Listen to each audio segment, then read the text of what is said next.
Hey everyone, and yet another clear-cut example of where those who represent the establishment, oh, I guess your polling numbers are finally starting to show you that you're out of step or out of touch with the typical Canadian, right? Yeah, maybe you got some new numbers that are starting to show you a little clarity and why the People's Party of Canada, under the leadership of Maxime Bernier, has become so popular, and why the federal Conservatives are now chomping at the bit and desperately trying to propose that they're going to implement similar legislation or similar policies in their platform.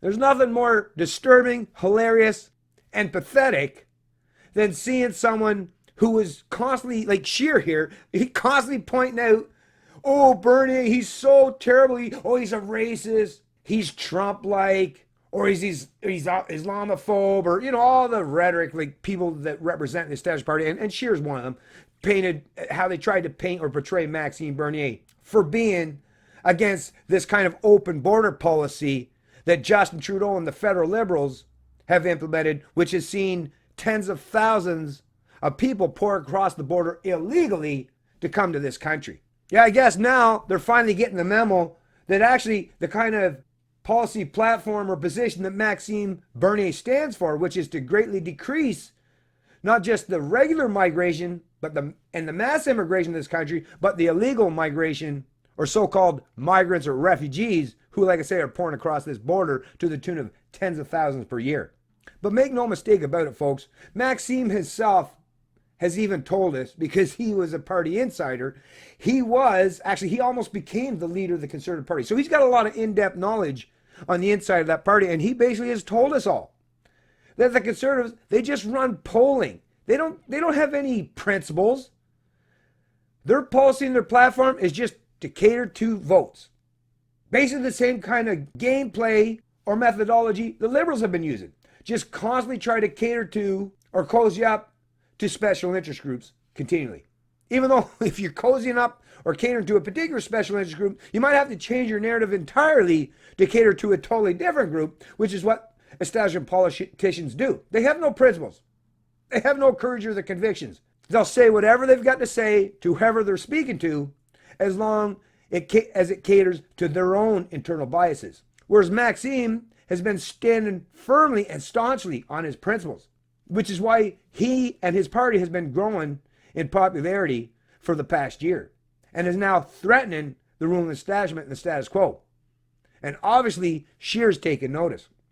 Headline out of CBC News Politics, updated, Scheer vows to stop illegal border crossings, prioritize economic immigration. Sounds familiar, don't it? Yeah, it's basically, like I say, it's like they took a page out of the PPC platform and are now trying to make that part of their own platform. And why would that be, I wonder? Could it be because it's popular among the Canadian people? Yeah, you know it is. Conservative leader cites threats of MS-13 gang, taking page from Trump's border messaging. Oh, you mean he's using fear as a tactic? Well, that's not just Trump. That's all politicians. Trump deserves a lot of credit for some things, but he definitely did invent using fear and division as a means to a political end. Not by a long shot. This is being reported by Kathleen Harris, October 9th, 2019. Conservative leader Andrew Scheer is promising to end illegal border crossing by asylum seekers entering Canada outside official points, and says his government would focus on economic immigration and helping to protect the refugees in greatest danger. Actually, let me just say this before I even continue on.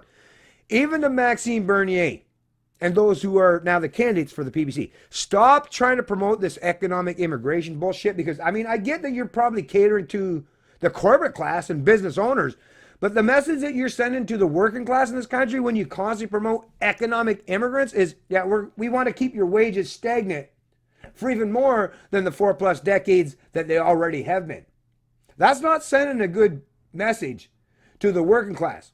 You might want to think about that, because there's definitely a lot more people in Canada who represent the working class than those who are business owners or entrepreneurs. You always got to keep that in mind, especially when you're trying to play politics, right? Got to remember, folks, we do live in a democracy where the majority rules, or at least a minority of the majority rules in this first past the post system. Anyways, yeah, I won't even start on that. Continuing on. Holding a campaign event this morning at Roxham Road in Quebec, an unofficial border crossing that has become a flashpoint in Canada's immigration debate, Scheer said the flow of people coming to Canada outside border points has led to a crisis in confidence in the immigration system. For Canadians to have faith in the immigration system, the rules have to be followed and the laws have to be enforced. As Prime Minister, that's exactly what I will do, he said. Anyways, folks, I'm not going to give this guy any more time than I've already done so, because, I mean, look, how late to the game, right? How late to the game is Scheer to point out something that Maxime Bernier and the supporters of the PPC have been pointing out, people like myself, for long time now, right?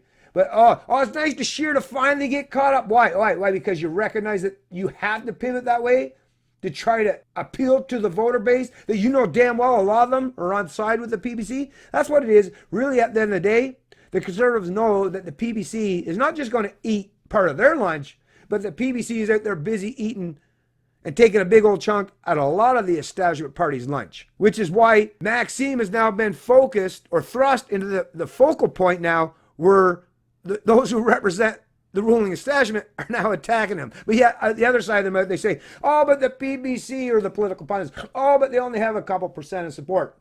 Why so much focus then if the PPC is so low grade, such a low threat level? Then what's with the constant bashing and the constant hatred and vitriol espoused towards Maxime Bernier, the PPC, and all their supporters and candidates? Well, I'll tell you why it is, because they recognize that Maxime Bernier and the PPC and all of those of us in Canada who support him, we are the Canadian equivalent to Brexiteers, or the U.S. equivalent of Trump supporters, those who are trying to get out from underneath the ruling establishment and the status quo. And they recognize that, that kind of change, that can definitely come to Canada, and I sure as heck hope it does. I have enough faith in most Canadians to believe that we will do that. Whether it happens fully in October, in just a couple weeks, or it takes us a little longer and maybe another entire election cycle to get that point. But yeah, like I say, Canadians, even if they are a little late to the game, I think most of them will get on board with adopting the fundamental principles of liberty, of individual liberty, which is what Maxime Bernier and the PPC represents. To those who've been ruling the roost for far too long, that your days are numbered and you're no longer going to have those kind of positions of power or control to constantly micromanage, dictate, control every area of Canadian social or economic life for much longer. The writing's on the wall. It's about time you start to read it. It's Canadian Libertarian, and I love liberty.